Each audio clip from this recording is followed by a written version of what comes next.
กราบทักทายสบายดีพ่อแม่พี่น้องมื้อนี้สิมาเก็บภาพบรรยากาศพี่น้องการซ่อมเรือช่วงอยู่บ้านศพมาไปถ่ายภาพให้พี่น้องได้เบิ่งได้ชมนี่แหละนำลังเข้าไปพี่น้อง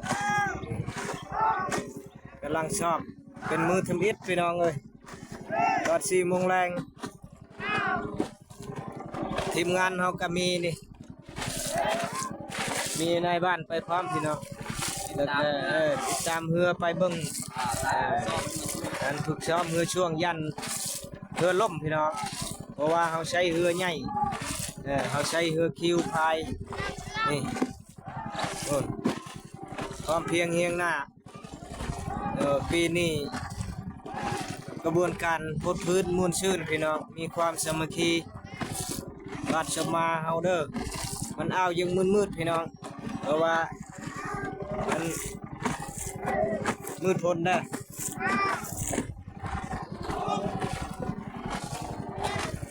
อยู่อ่างน้ำเทิน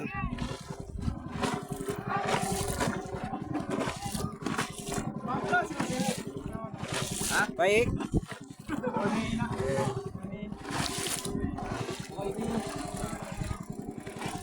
เบิ่งพี่น้องเลยตึกกันหรือว่า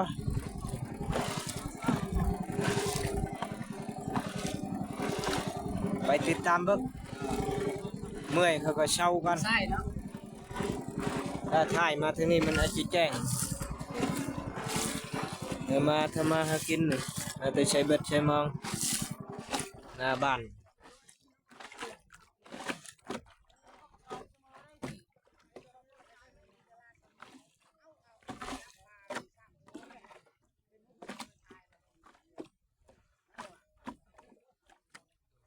อยากได้แล้วอยา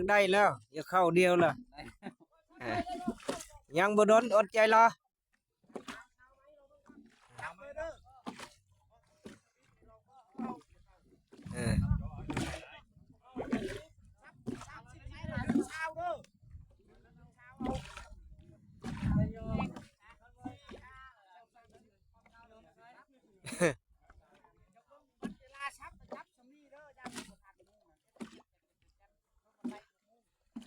ทุนโค้ดกำลังอธิบายพี่น้อง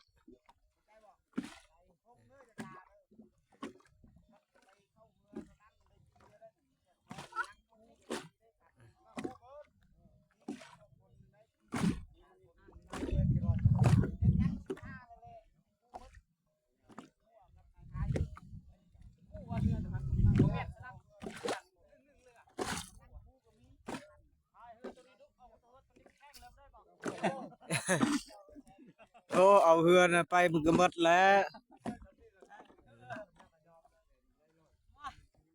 เฮ็ดนี่เลยพุ่นเลยบอลจอกสปิดเลยบัดนี้เซาบ่ได้มันบ่ได้ที่เฮ็ดจน พี่วิว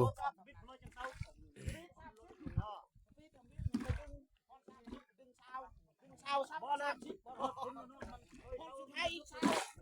เฮ้ยแม่ซื้อเลยหัวหน้าคนเสางามแล้วเอาไปซับนี่ก็นับคือเก่าเด้อนับไล่เลยทำไมอ่ะเบิ่งพี่น้องสิเกมออกเกมสปีดเจ้ายังนับคู่เนาะหัวหน้าเกาะเรือเด้ออย่าดึงคนละ30ดึงเด้อดึงลงเกมสปีดนะ30อ่ะข้อ2บาทเลยจูหูนะข้อแป๊บเดียวเขาจะยุดซะเลยสุดท้ายด้วยนะข้อแป๊บเดียวนายหัวนี่เรียนเด้อนั่นแหละเวลาสิมันข้อแป๊บเดียวเรือตรงนั้นเลยมาเลยแบบนี้ไปบ่สู้น้ำเนาะน้ำเดี๋ยวเนาะลงเรือ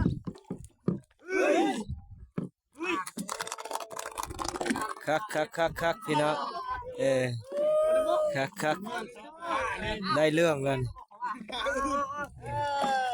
ชื่อเด้อสปีด30เด้อเฮ้ยนับไล่เลยเจอบ่ เลย30เลยเนาะเลยท่านดึงบ่ได้ซับไปเลย เบิ่งวิธีโคตรเพิ่นสอนพี่น้องสอนทีมยันเวลาไปขายมันบ่เข้ากัน นี่เล็กไอ้หัวข้อดึงซับสุดนี้มันยังทันดู อืม ปัดเช้าแล้วจับยับพึ่งสุดนี้จับกำเบอร์เลยก็ได้กะไว้จับกำเบอร์จับว่าจับสุดนี้จับเลยจับเลยมันบ่คายได้ดูจับอ้าวจับกำเบอร์ก็ได้ดูครับเบอร์เฮ้ยเฮ้ย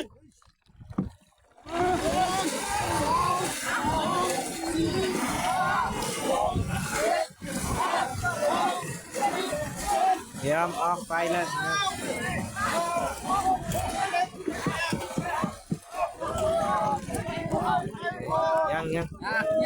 ยังบ่เข้ากันพี่น้อง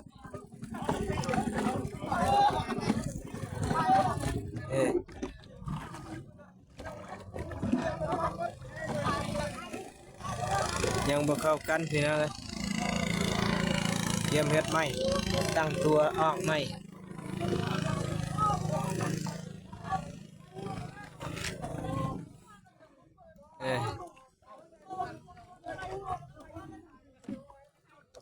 เตรียมตัวออกใหม่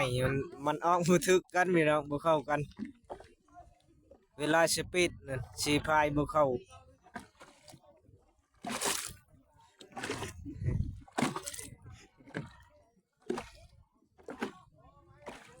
โอ้วิวงามเด้อ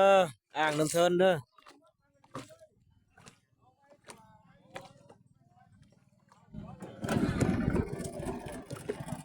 ไปเอานำเข้าไปพี่น้องนำเข้าไป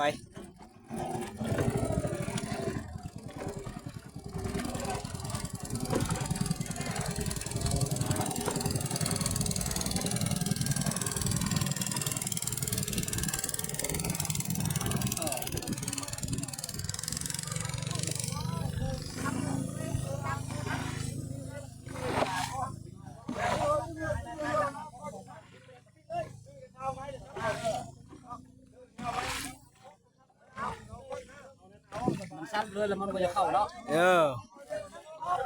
เล่งบาทเดียวเลยแล้วบ่เข้าเดียว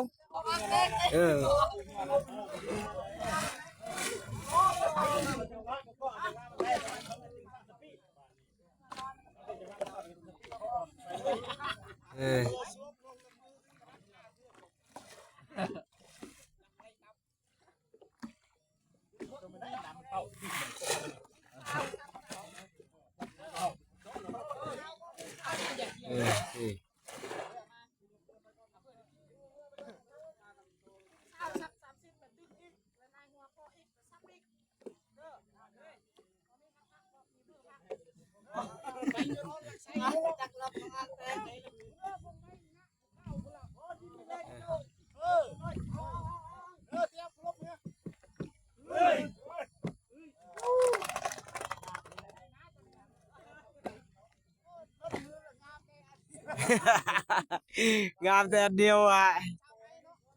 แล้วมันก็งามหมดแล้วกำลัง กำลังฝึกเลย มีพาจะเข้าก็ตั้งหัวเลย แล้วก็กำลังตั้งใจเฮ็ดพี่น้องสู่ชน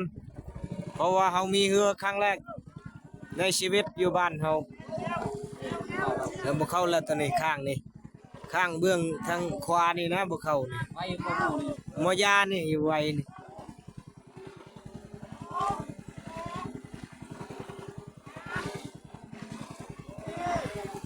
โอ้ตัวนี้บ่เข้าตัวนี้บ่เข้าเดียวนี่เดี๋ยวเลยเริ่มละเริ่มเข้าละเอาบ่เข้าเลยตัวนี้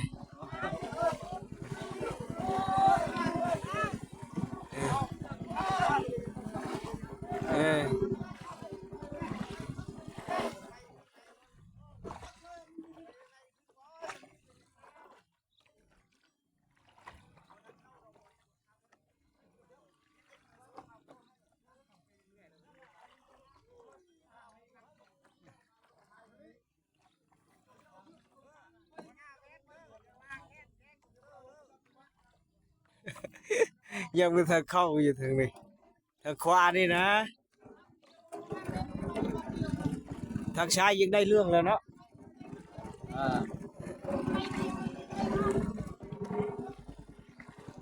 ยังแต่ทางขวานี่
บุเล่นแอลหรือบ่ได้มันแข็งแอลนะอยู่ตัวนี้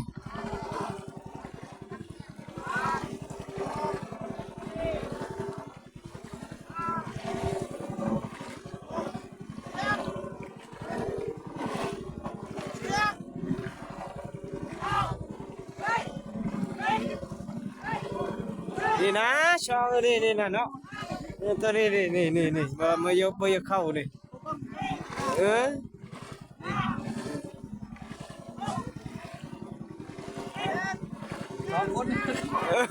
ตัวนี้นะสองคนนี่นะมันมีปัญหาเนี่ยทางหน้านั้นไปได้ดีแล้วทางหน้าเนี่ยเนาะ 2 คนเขาพาเดียว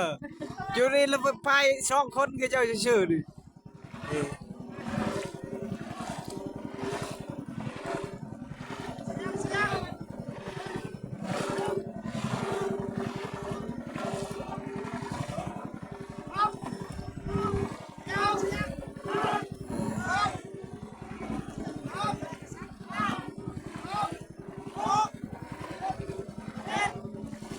2 คนนี่เข้าแล้วโอเคนะทางนี้นี่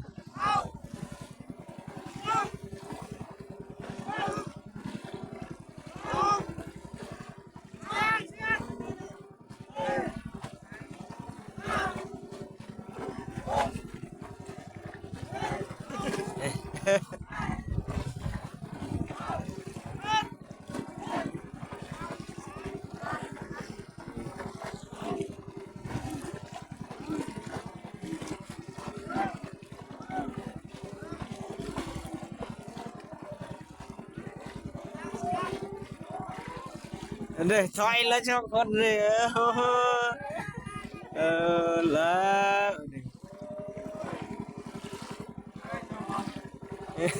ว่าจะเป็นลมแล้วว่าจะเ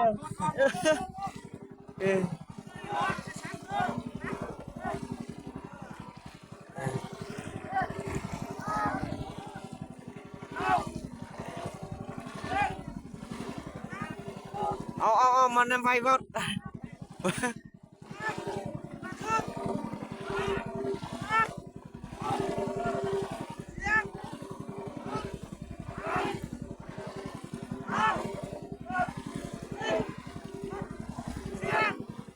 ภาคนั้นได้เรื่องแล้วภาคนั้น